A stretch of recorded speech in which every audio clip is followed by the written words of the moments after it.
Hey everyone, welcome back to episode 3 of the Idlewood movie reviews. I'm so happy that you're all able to join us, and I'm so happy that Flora was able to join us again for week 3. Yeah, H- here I am. Yeah. how you doing?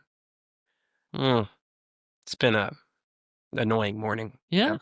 Well, in town they're having the Heritage Festival, Uh, and they pretend like that's been going on for like 300 years, but they started it like 3 years ago to get more tourists to come, and it's just a lot of people come into town, and they blocked the bridge, so I had to take the long way around to get to the Bean and Nothingness, and ugh, just not a good morning. I'm sorry about that. That's annoying. I hate when they do kind of touristy stuff, even though I Hmm. still feel like a tourist while I'm here. Well, I'm sorry about that.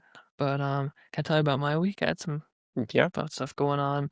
Do you know Richard the Night Baker? Big guy, big beard. Yeah, Richard's good people. Yeah, Yeah. he's a good dude. He's kind of taken me on. He's sort of like a mentor figure to me. So we've Good. been baking bread You could do a together. lot worse for a mentor. You could do a lot worse. That's really good to hear. He seems like a good kind of solid all around dude. We make our pizza dough together, do all that kind of stuff. And yeah, he's just a good dude in general. I've been trying to meet more people in the town Hmm. and I've been hanging out a little bit. Do you know the Bean and Nothingness baristas at all? Are you familiar with them? Like Alice and Louisa and Daisy, like kind of that Yep, crew? I'm familiar with them. Hmm. Yeah. Well, guess who's going to be doing karaoke with them next weekend? Oh boy. Yeah, I'm excited for it. So yeah, it's just cool to kind of get out there and be social and spend time Mhm. with people and stuff like that. Yeah, well, Um, just be careful who you're spending your time with. Yeah, yeah. that's all I'd say. Yeah. Is there anything I should know? Is there anything I should be careful about? Mm,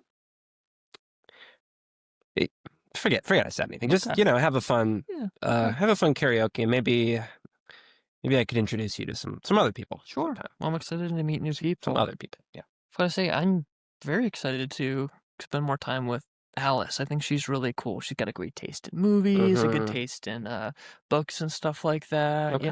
so I'm excited to spend more time with her. So, All right. Well, yeah. she's watching this, and hopefully she is excited too to spend Yeah. more time with you. Yeah. Otherwise, it might be a little awkward. And on another note, while I'm meeting new people in the town, as I'm working in the nighttime, so I sleep in the majority of the day. Hmm. But what's great, since I make all the dough for the pizza pub, they let me have free pizza every night when I wake up for my breakfast. So That's a I good get deal. get good Yeah. pizza and stuff like that. And what's really cool is some of the hikers who are coming in from the town are like also at the pub as well. And Mm.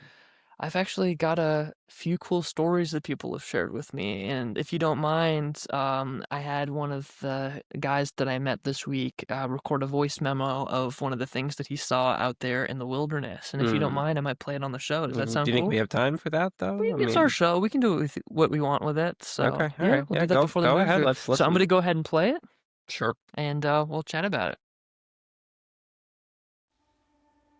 Hey, Peter, thanks so much for the beers last night. This is a story you wanted me to record for you. Hope it comes out okay. So Thomas and I were camping out on the trail around Monarch and Hemlock, like past the Arrowhead Trailblazer. We were like a day or so out from Hemlock, and we'd set up camp for the night. It's really dark and overcast, so like we only had our fire for light.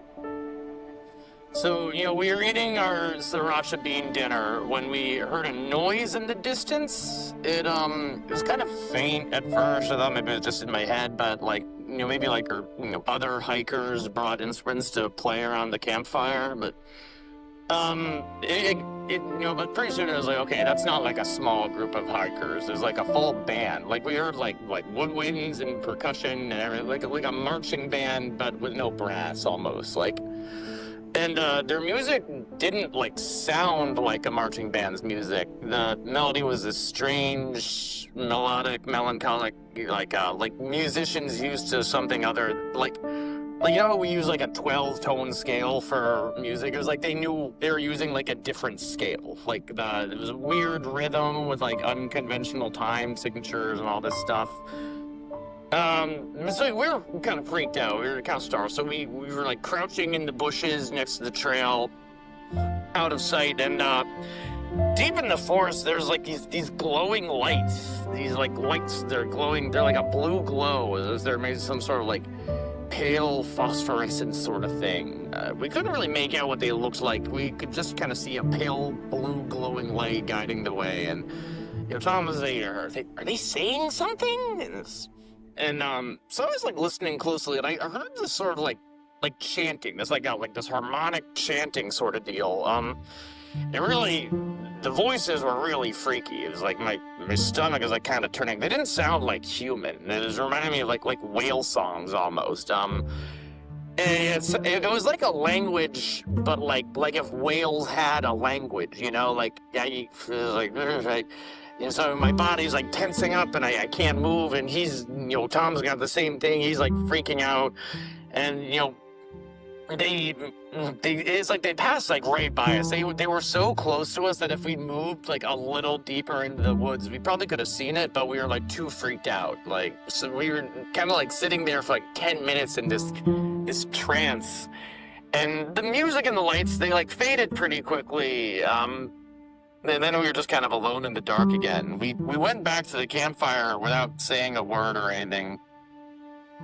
We stared into the fire for maybe like an hour until it was just like embers. We didn't even say anything, just kind of like still petrified. And then we went back to our sleeping bags. And the next day we spent most of the hike in silence. We were just kind of like too like exhausted to say anything. So to be honest, I finally felt like talking when we got a beer together. And anyway, I didn't want to finish the hike. Whatever that there is, just, made me feel like it didn't want me around. Anyway, I didn't mean to spook you, but, here you go. But thanks for the beer. Give me a shout. I hope we get to meet up again. Cool stuff, right? A little out there, a little bit out there. A couple things didn't really add up there. I think maybe these guys were packed a couple doobies along in their mess kits, if you know what I mean. It could have been. So I wouldn't really take this seriously. I'll take it with a grain of salt, but I thought it was kind of a cool story anyway. Couple maybe a handful of salt. A handful of salt. Yeah, I'm excited to get to know more of the hikers and learn more about the lore and the stuff of the local area. So, yeah. Well, the thing about the hikers is they're just passing through, and they don't really.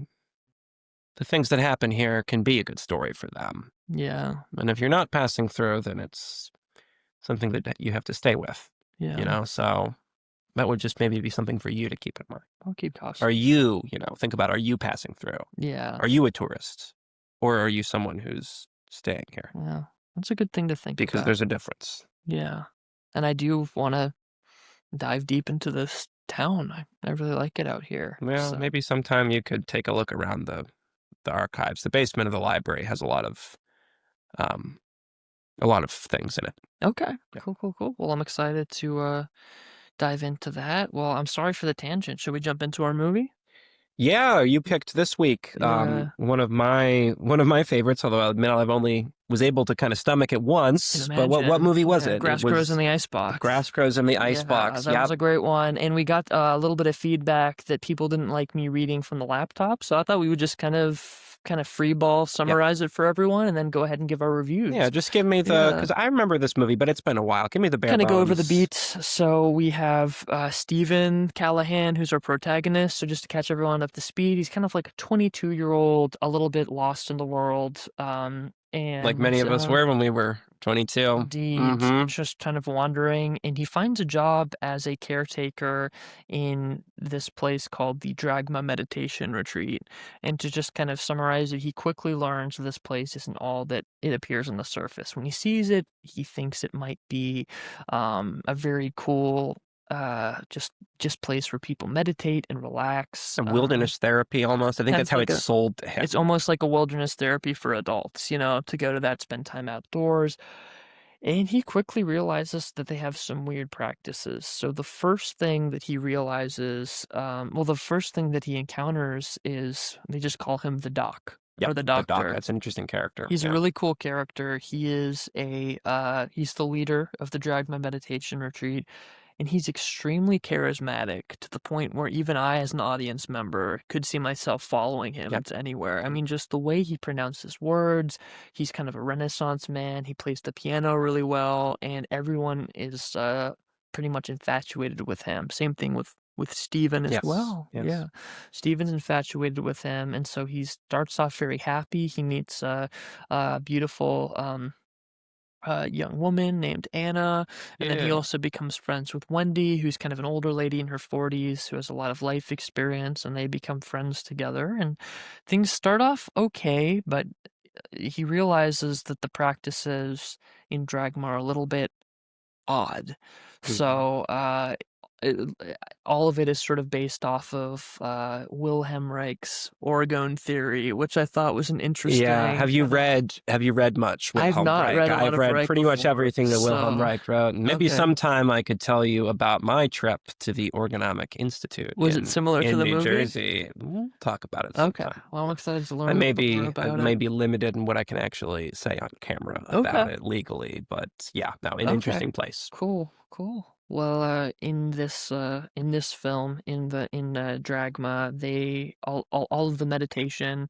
Quickly, just kind of a summarize. Orgone theory is that there's sort of a fundamental life force that permeates everything. Which Wilhelm Reich first encountered when he was watching frogs mating, and he Okay. sort of saw a blue glow about them. And Okay. I think he was on some drugs at the time. Okay. I mean, I think he probably would deny that. But in the movie, yeah, no, they are continuing Reich's work, and their meditation all takes place in the orgone accumulation chamber. So they're trying Exactly. to accumulate orgone, and they all take it very seriously and very reverential. And I think that's the way they talk about orgone is the first thing that that Stephen kind of makes him think, oh, this is a little strange, a little silly. Yeah. And that kind of begins his process of disillusionment about, Yeah, he I'd say, gets about very halfway through disillusioned. the film. And for anyone not familiar, it's to describe it's kind of like a box where people go inside to harness all Yeah. the orgone The energy. So there's a accumulation lot of the chamber is, accumulation yeah. chamber, yeah. So just to define that, there's also these things called cloudbusters, and they use orgone theory to. There's actually a Kate Bush song kind of based on that. But they use these mechanisms to try to influence the weather. So there's a lot of weird stuff going on, but perhaps the weirdest part of it is that there's different tiers to the Dragma meditation retreat, with the lowest tier kind of being like, early apprentices, but you Hmm. work your way up either through donating a lot of money or through doing a lot of labor. And so the highest rank you can get, kind of in the upper echelon, is the acolyte class. Yeah. They're the highest class there, and to become an acolyte, our protagonist learns that you have to essentially do this kind of. It's like a mysterious ritual he doesn't know anything about. That's something you hear about early on. It's kind of a mystery through the film. Yeah, and those are some of the most Um, intense scenes in the film, or the yeah. ritual scenes. I don't know that we could actually describe them So we're probably on gonna not camera, describe it but on camera. It's gruesome. It's gruesome very and yeah. graphic, and maybe like the reason why I've only watched this film Yeah, once. it's hard to watch more than once. But But that's him witnessing that the ritual, and it kind of reminds me of actually of Jeffrey Beaumont in Blue Velvet in the closet watching the exactly. ritual. That's an Yeah. iconic image to me. It's And that's when he decides he needs to leave, mhm. and he wants to take Anna with him, but she's kind of too far gone, and he does escape, if I recall correctly. He gets He out. does escape. What happens is he's talking to her about leaving. She feels it's kind of, as an audience member, you're kind of stuck in the middle between she feels like she can't leave and she doesn't want to leave. You're kind of Hmm. in the gray area right there. And that's kind But of the only reason why he hasn't left already is yeah, because of her. he wants to stay with Anna. He has this infatuation with Um, her as well. but he eventually gets caught while witnessing one of these rituals. He knocks over like a big pile of books, and everyone in the room, all the acolytes, notice that he's there. He's not supposed to do that, so he starts running. They start chasing him. Essentially, he finds himself on a cliff. He tries to go to his car first. They've slashed his tires. Mm, He can't escape. So he's hiding out on a cliff, and in the kind of below in the distance, he sees all the acolytes with lanterns looking yeah, for him. haunting moment. And the doc screams out to Stephen, Stephen, you're not in trouble. Let me explain. He eventually, and then that just cuts off right there. And we find our protagonist Steven 7 months later, Yeah. um, working as a as a tech in a memory unit for Alzheimer's, Yeah. and he has a good friend who's one of the behavioral kind of security guard types guys there.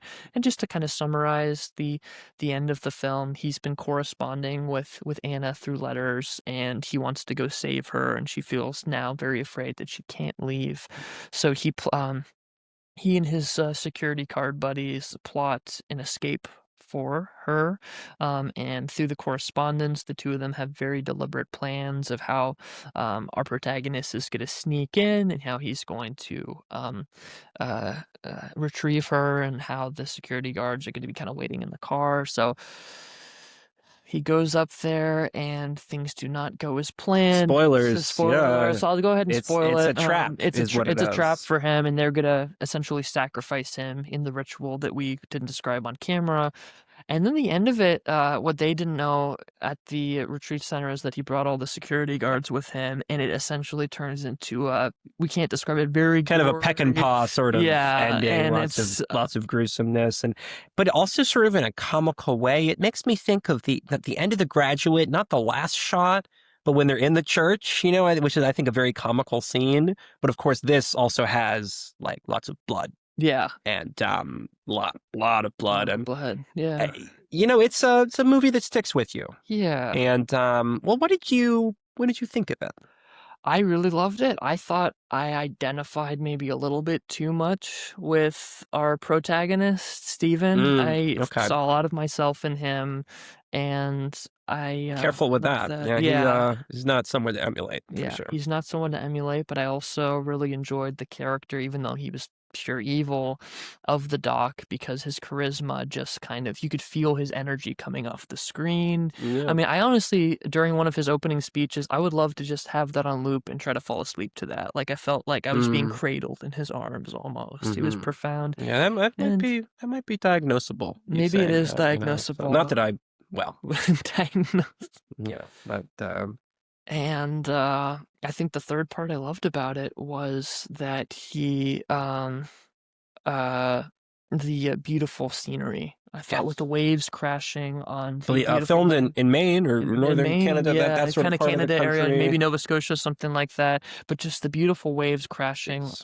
were incredible, and I thought it was a odd film, but a film I identified with, because I think the whole core of it was he was feeling lost in the world, right? So yeah, do you have any other thoughts on it? Well, I think, I wish more people would make movies that about Orgone and Wilhelm Yeah, Reich, because I think it's an interesting chapter of psychoanalytic history. But yeah, not a film we'll rush to revisit, but a film that yeah, will stay with us for sure. yeah. Yeah. Yeah, well, once again, thank you so much for joining me this week. I Hmm. really enjoyed that movie recommendation, and I'm excited to. Do you think you'll be able to make it next week? No, not next week. I don't. I Okay. wouldn't. You probably shouldn't count on me being able to make it regularly. This is nice when I can do it, but Cool. just don't count on me. Okay. I'm not someone who can be locked into plans like that. Nope. Sure.